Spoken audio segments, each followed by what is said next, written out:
Next up in my round 1 playoff prediction series, we have the San Jose Sharks and the Vegas Golden Knights, a rematch of last year's Western Conference semifinal, where the Vegas Golden Knights were able to beat the San Jose Sharks in 6 games, but the roles are kind of reversed this year. San Jose is coming in with that home ice advantage, and that certainly could play a pretty huge part in this, and obviously there are some new faces and some pretty big names on these teams with Erik Karlsson and Mark Stone now part of these teams, so it's going to be interesting, but let's get right into my predictions and my preview.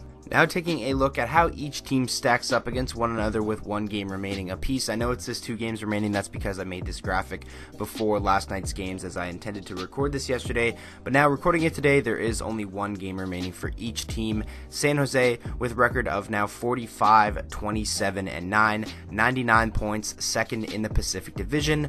Goal scoring for the San Jose Sharks is led by Joe Pavelski with 38 goals. He's really having an underrated season. He's been playing very, very well. Obviously, Brent Burns leading the way in assists with 65 and points with 79. I believe he got his 80th point last night. So Brent Burns having an amazing season. Obviously, we know what he's capable of in terms of offensive production because he is one of the best offensive defensemen in the NHL. And we all know what Drew Doughty had to say about Brent Burns, but in my opinion, he still is one of the top defenders in the league. Now going over to the Vegas Golden Knights with a record of 43, 31, and 7, 93 points, third in the Pacific. They just lost to the Arizona Coyotes last night, but it doesn't really matter because Vegas has kind of solidified that 3rd spot in the division now with just 1 game left. They are led by Mark Stone with 32 goals, obviously most of them coming with the Ottawa Senators, and assists, Mark Stone as well with 40, and points, Mark Stone as well with 72 points. Obviously he leads them in all offensive categories, but most of that came from playing with the Ottawa Senators. He's actually up to 73 points now. Obviously he got a point in last night's game. Jonathan Marchessault is another guy, 58 points, William Karlsson with 56 points. They're kind of a team that doesn't really have that guy who gets the majority of the points. They're just a really well-balanced team, but now with Mark Stone, they have that solidified number 1 option, and I really think that could help them in this series against the San Jose Sharks. And another thing I want to look at is the goaltending matchup.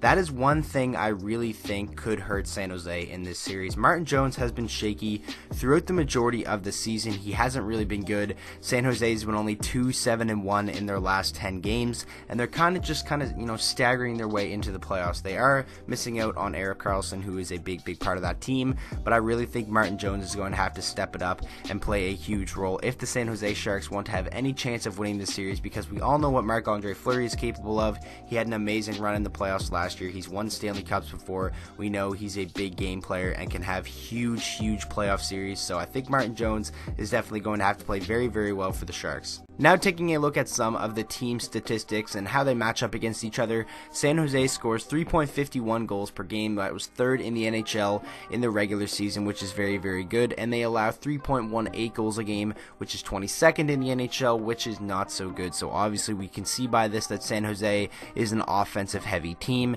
They have a power play percentage of 24.1 for 6th in the NHL, and a penalty kill percentage of 80.3, which is 15th in the NHL, which is just a little bit above average. So San Jose, obviously we know, offensive heavy team, but like I said earlier in the video, I think the defense, and Martin Jones especially, is really going to have to step up in this series.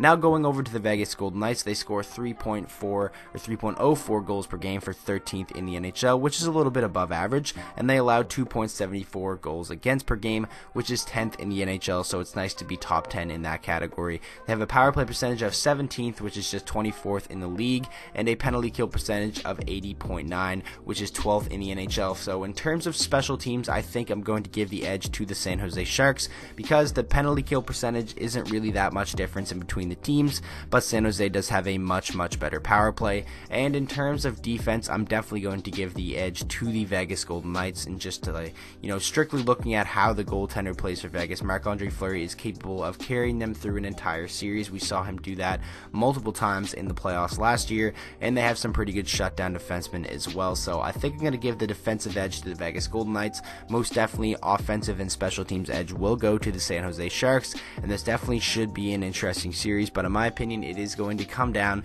to which team has the hot goaltending and which team's superstars are really going to step up. Now finally, my prediction, I actually have the Vegas Golden Knights winning this in 6 games, and I know a lot of people probably aren't going to agree with me on this one, but San Jose, yes, they have had a really good year, but like I said, they've just kind of staggered into the playoffs. They're only 1-7-2 in their last 10 games, and I don't really think that is a good sign.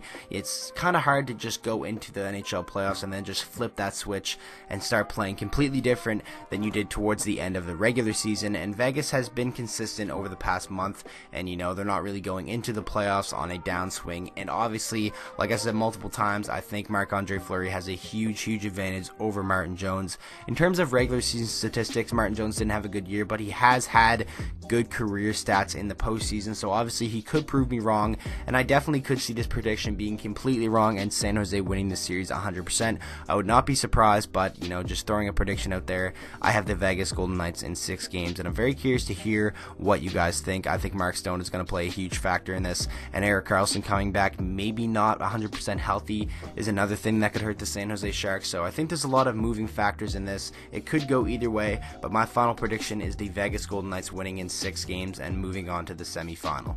So that is going to wrap up the video. I really hope you guys did enjoy it. Make sure to let me know down in the comment section your predictions for this series, how many games, and who do you think is ultimately going to come out on top. If you don't agree with my prediction, you don't have to go hating down in the comment section. It's basically just a guess, kind of taking an overview on how each team fared in the regular season. So with that being said, I hope you guys all enjoyed the video. If you did, please make sure to drop a like on it and subscribe to the channel for daily NHL content, and I will see you guys all in the next video.